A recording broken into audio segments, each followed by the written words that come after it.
Hello, fellow readers. Welcome back to another book review. Well, manga review, because this is a manga.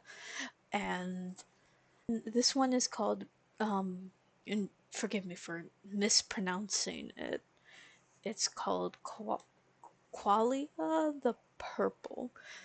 I know I butchered the first word. I don't know what else. I don't know how to pronounce it, but I feel like I pronounced it right. Anyway, point is, this one is it caught my attention because it was like the full set that I read in one, and I thought it would like what I thought it would be about was not what it actually kind of did. So, but I still read the entire thing, and now here I am making like talking to you guys about what I thought about the book and what kind of surprised me. Though I don't think this one will be as long as some of my other reviews because I just don't really have much to say other than my confusion of the overall story.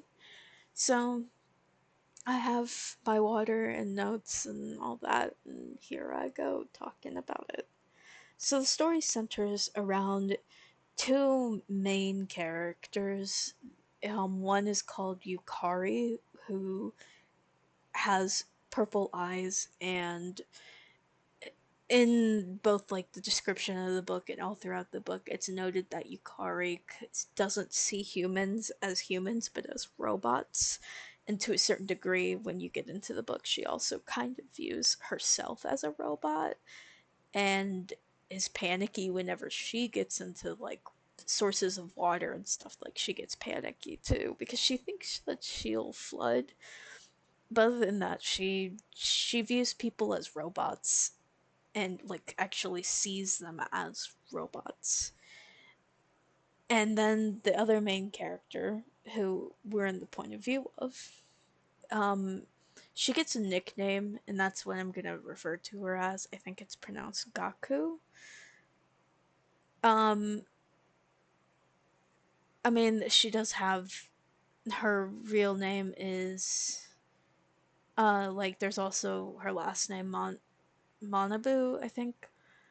Anyway, so this girl is normal as can be, other than like her surprising height when I was reading the manga. There's nothing really unique about her, but she becomes friends with Yukari and basically just kind of like starts diving into the world that Yukari sees. Um, when I read the synopsis of the book, it was like it is very sci-fi and stuff. But I thought what was happening was gonna be that it was about these two teenage girls being a part of like solving crimes and stuff. That is not what happened. Because it's mentioned in both the synopsis and then like early on in the manga, like they go through it, is that Yukari helps the police solve crimes because her unique eyes make her see robots instead of humans, and so she can kind of tell a person's personality and what they are capable of, and so on and so forth. Like she was able to identify the murderers and stuff in cases because just seeing them, she saw robots and was able to be like, yeah, no, this guy is a little weird, or this girl is a little weird. This one is the one capable. And Gaku gets like learns about this because she comes over to Yukari's house for a visit and like kind of eavesdrops and learns about this. And I was thinking that okay, so here we go. We're going to have crime solving students. No, I mean there was one case that led to Gaku losing her arm, but then we also learned that Yukari can repair people because it was mentioned before that she likes like repairing things and caring for things and objects, and she apparently can fix people with loose objects as long as it's compatible with the person. And we learn, we learn it through Gaku losing her arm and Yukari basically fixing her and explaining, going in and explaining it because Manabu is like, I'm still gonna be your friend. I just kind of want to understand like what happened here.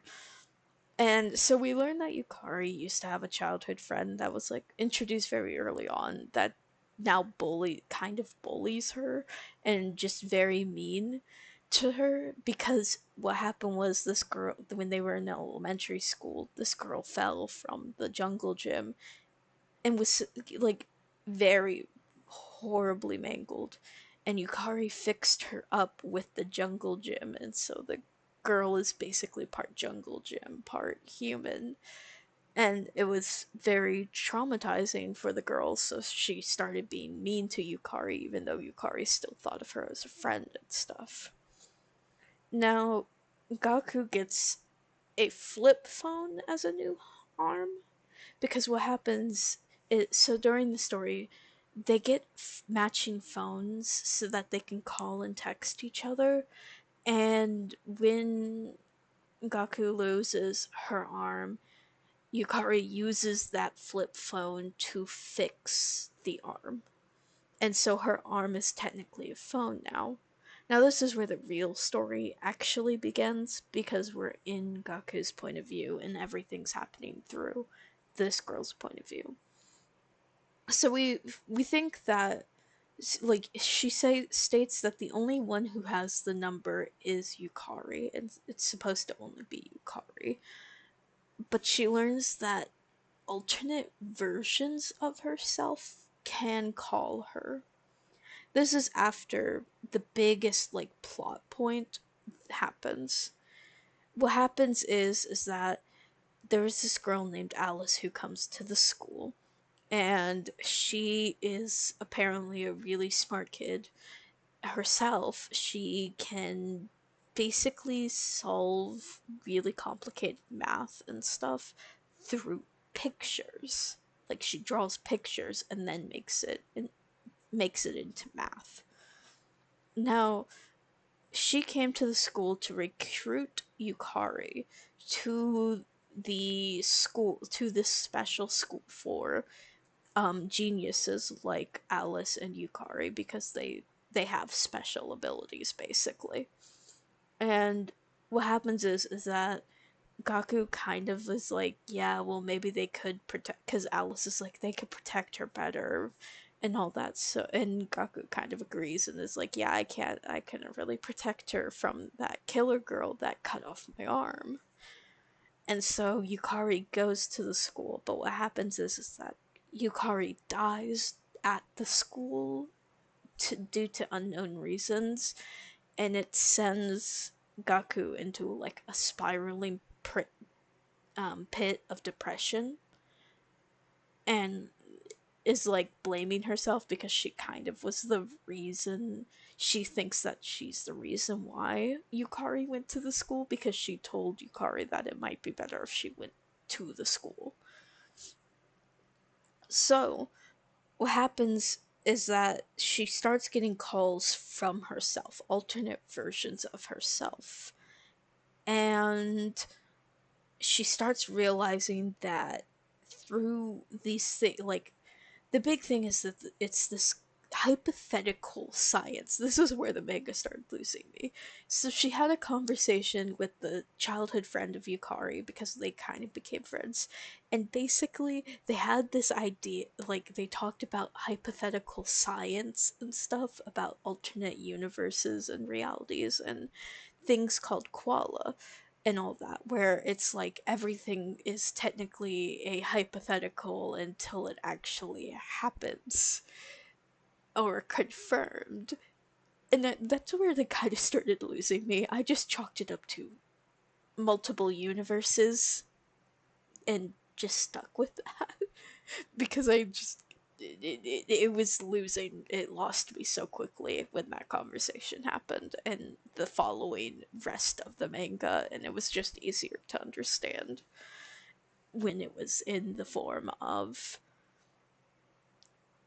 alternate universes because I understand that concept fine.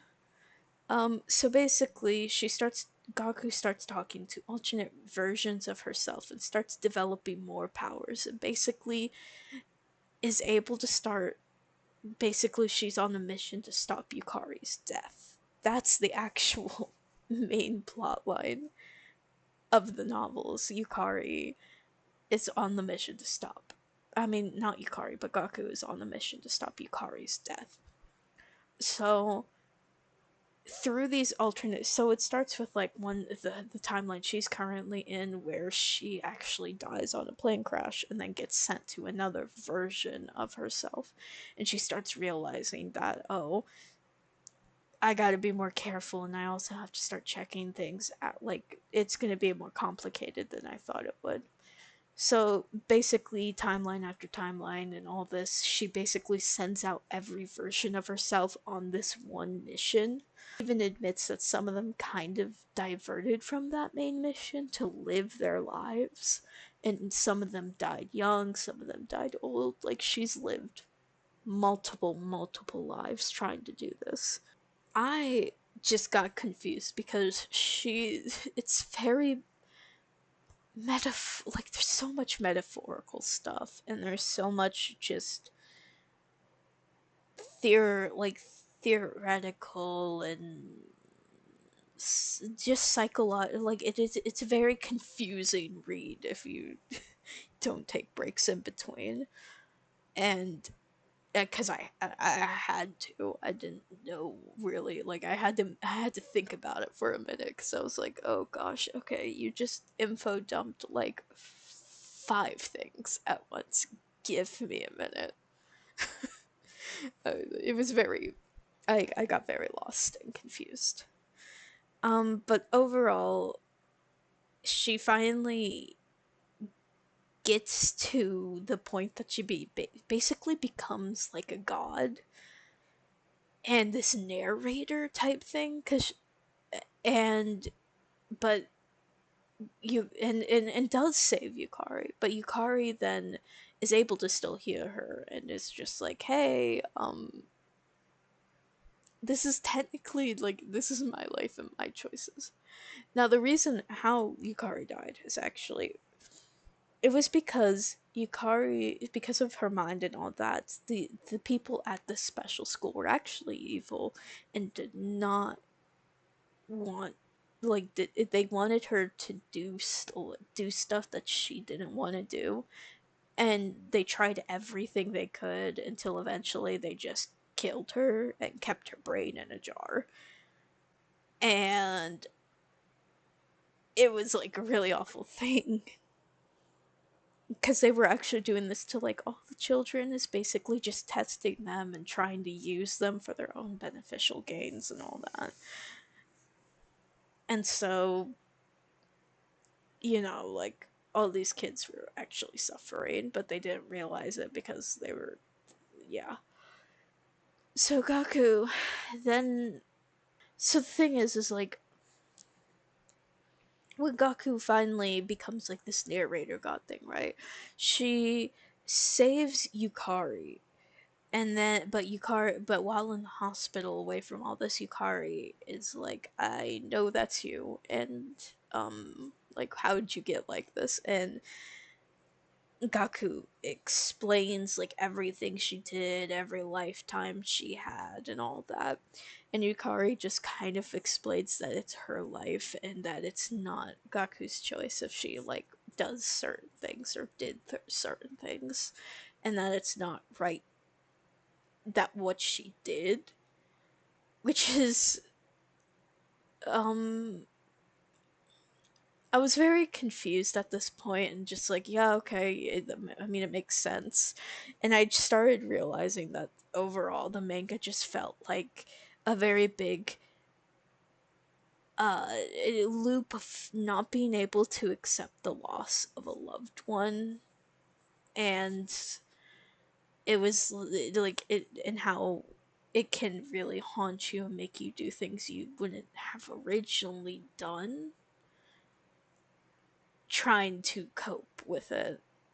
And it was like, the loss of Yukari definitely shook Gaku to her core, and like she did all these things just for Yukari, and then real like having that talk, having that moment of realization that what she did wasn't actually good or beneficial, like it was actually just damaging for her because she became an entirely different person that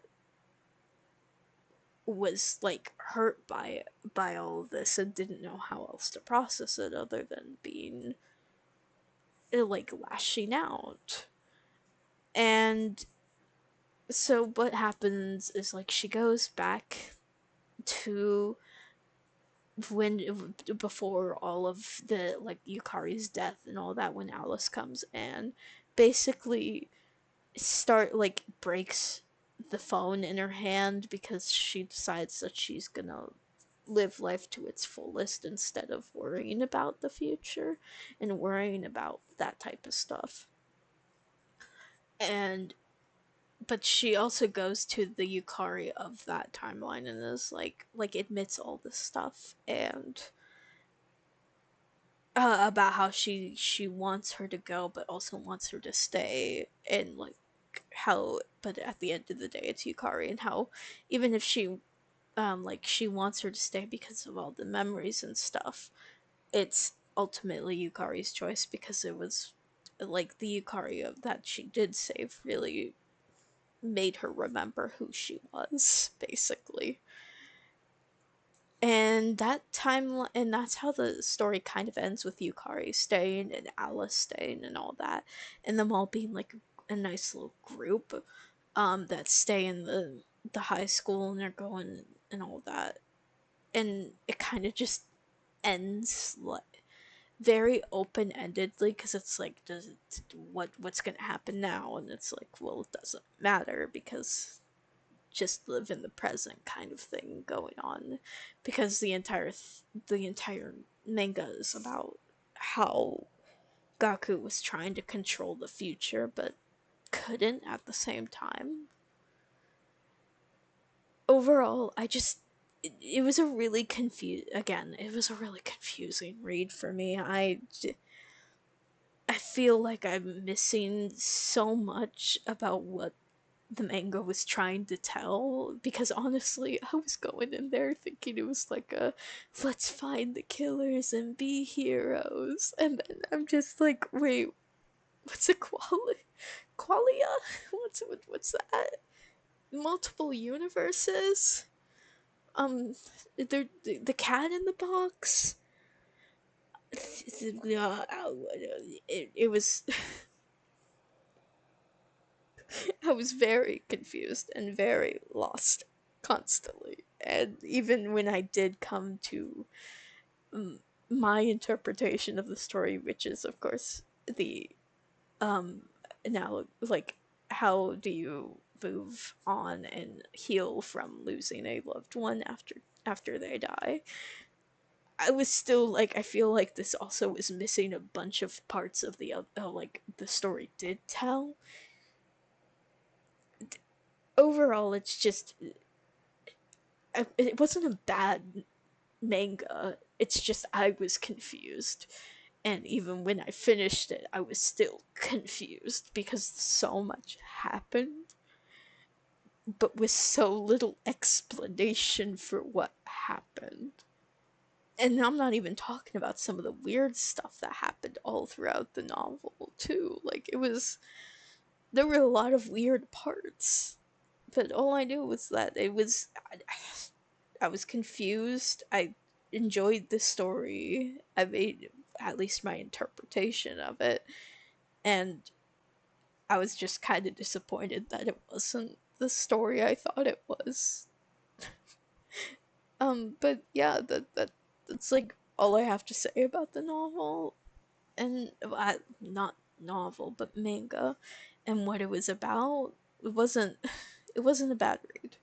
And I mean, if you like all that scientific type of hypothetical stuff, it would be a very interesting read for those of you out there that like that kind of stuff. Personally, I don't like it that complicated, and it definitely lost me. So, I next time I'll probably read the synopsis a little more carefully because, well, in the end, I did get a okay meaning. I still like an an idea of what I thought the story was about. By the end, it still kind of went over my head as a whole. Well, bye.